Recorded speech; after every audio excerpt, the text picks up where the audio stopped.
Shalom. Call halal Yahweh by Shemal Shai by Hashem Rakakwadash. Double honors unto the apostles and the elders. Salutations to all my fellow laborers doing this work in truth and sincerity, risking their lives and their freedom to do so now more so than ever.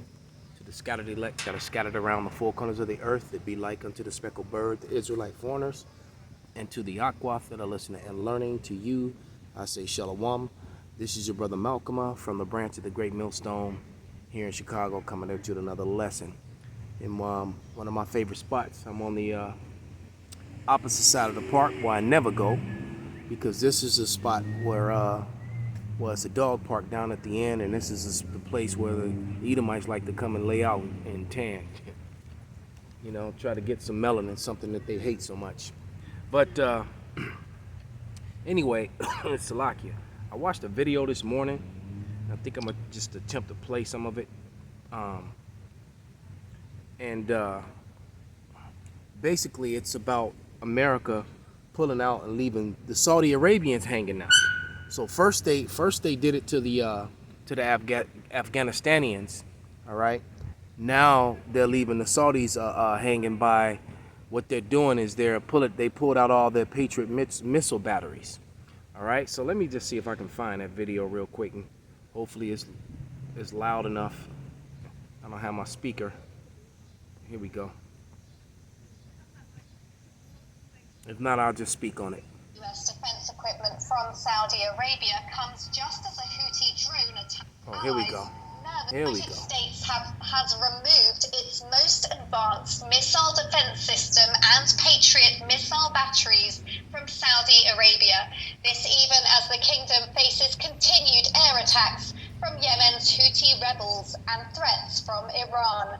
The withdrawal of the U.S. defense system from Prince Sultan Air Base outside of Riyadh came as America's Gulf Arab allies nervously watched the chaotic withdrawal of U.S. troops from Afghanistan, including their last-minute evacuations from Kabul's besieged international airport. A high-resolution. So, you know, that was enough on that. What that's proven is that the U.S. is losing all credibility with, you know, with basically with their allies in the area which is known in the Bible as the Valley of Jehoshaphat, and you know, and they asked the question: are they all going to go to the South China Sea to fight the Chinese? No. The Chinese have troops and armies also in Syria. All right, Asia will not be the jump off, but it will be involved. But it will not be the jump off. The jump off. What's going to when this thing kicks off? It's going to kick off in the Valley of Jehoshaphat. That is where the armies of the world are going to be gathered when Yahushua comes back, who the world ignorantly calls Jesus Christ. All right. Yeah, and that was the question. Why has America pulled out of its Patriot missile defense system from Saudi Arabia? You know, at this sensitive time, and this is a sensitive time over there. And I'm gonna tell you why. This is and this won't be a long lesson, but it's gonna be straight to the point. All right, this is Sirach,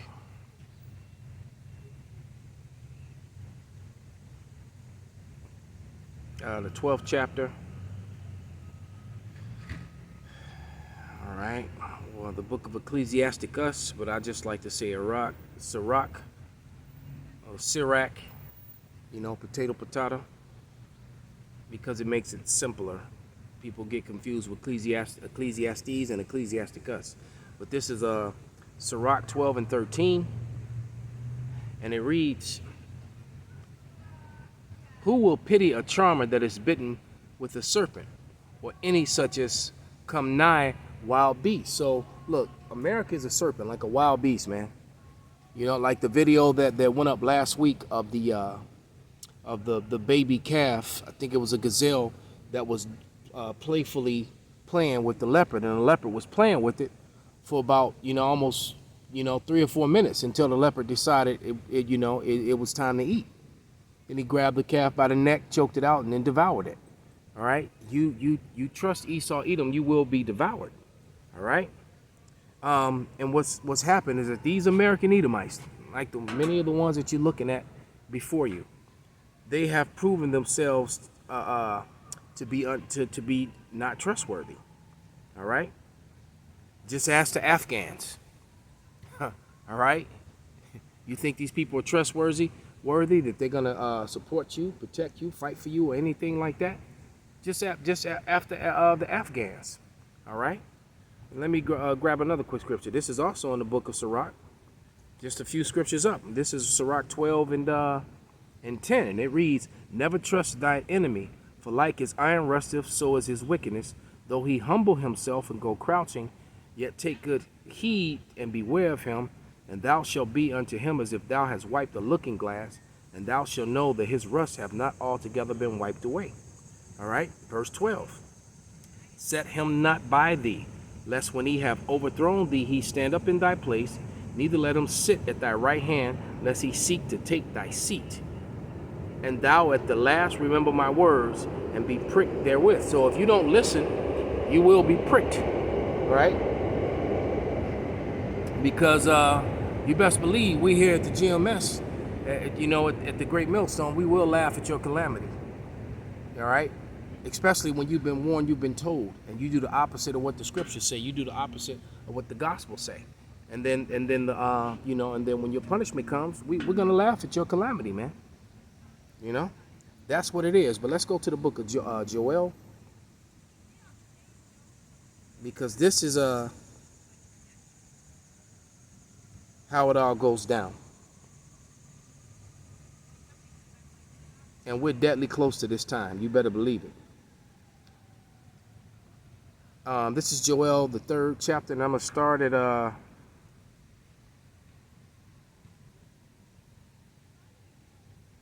verse 1, and it reads, "For behold, in those days and in that time, when I shall bring again the captivity of Judah and Jerusalem," and that time is so close at hand. All right, because we're still in captivity, because we're stuck here,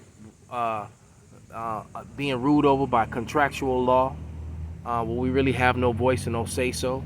Where where we have a fictional freedom, an illusion of freedom. Okay. Where they can force you to ingest or put things in your body that could possibly harm you or kill you or make you sick.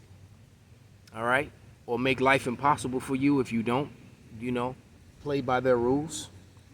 Okay, verse 2, "And I will gather all nations and will bring them down into the valley of Jehoshaphat." All right, and that has not happened, but it's about to happen. Because there are many armies and nations that are gathered over there. All right? And eventually they're all going to be there. The way these tensions keep going up and these things keep going up. All right? And it says, right, and I will also gather all nations and bring them down into the valley of Jehoshaphat, which is that's area in Syria over there near Israel, that whole ancient Mesopotamia area, all right, "and will plead with them there for my people, for my heritage Israel, whom they have scattered among the nations and parted my land." So that's the whole purpose of the Lord bringing them over there, is to punish them for scattering Israel, for taking the Holy Land and claiming it to be their own. This has not happened yet. This is going to happen yet. This is how you also know that the people over there in the Holy Land are not the people that belong there. All right. It also says that they would dwell together in safety. Because I bet you that the United States don't pull out and leave them hanging. Okay? At least not yet. All right? Because it is going to get to the place where they won't be able to help them anymore, and they're going to be on their own, and they're going to get completely annihilated by all those armies and nations around them. But anyway, it reads, "And they have cast lots for my people, and have given a boy for a harlot, and sold a girl for wine that they might drink."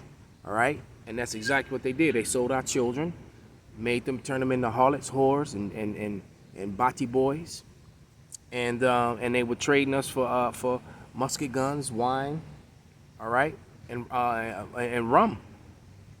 All right, musket guns and rum. There was a movie that Rapaya brought out a couple years back when they were actually singing about it.